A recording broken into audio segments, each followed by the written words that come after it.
আজকে এমন একটা আইটেম রান্না করব যেটা আমাদের ঘরের সিংহভাগ মানুষই খায় না, কিন্তু ওই এক ভাগ মানুষের জন্য আমাকে রান্না করতে হবে। কারণ ওই এক ভাগের মধ্যে যেই মানুষটা পড়ে সেই মানুষটাই কিন্তু আমাদের বাড়ির হেড। তাই হেড মানুষটা যেটা খেতে পছন্দ করে সেটা আমরা বাকিরা খাই বা না খাই, রান্না তো করতেই হবে। তাই একদম মাফলার সোয়েটার পেঁচিয়ে ঠান্ডার মধ্যে তৈরি হয়ে নিয়েছি রান্নাঘরে আসার জন্য। রান্নাঘরে এসে রান্নার প্রস্তুতিও শুরু করে দিয়েছি।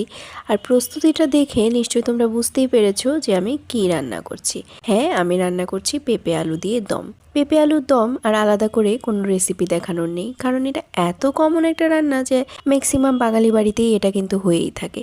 তো এই যে আমিও আমার পেঁপে আলুর দমটা সুন্দর করে নামিয়ে নিলাম, নামিয়ে ঢেকেও দিলাম।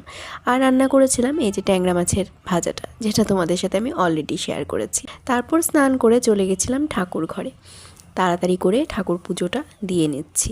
ঠাকুর ঘরে গেছি আর সাথে সাথেই কারেন্টটা যেন চলে গেছে। একদম অন্ধকারের মধ্যে আজকে পুজো দিতে হয়েছে। পুজো দেওয়া শেষ করতে না করতেই আবার কারেন্ট চলে এসেছে। ব্যাপারটা কীরকম না একটু? তো যাই হোক, পুজো দেওয়া শেষ, ফুল তো পাইনি, এভাবেই পুজো দিলাম। তো তুলসী মাকেও জল দিয়ে প্রণাম করে চলে আসলাম। চলে এসেছি একদম সোজা খাওয়ার টেবিলে, বসে গেছি আমার ট্যাংরা মাছ ভাজা নিয়ে। এইভাবে ভাজা ভাজা করে আমি আগে কখনো খাইনি, কিন্তু খেতে দারুণ হয়েছিল।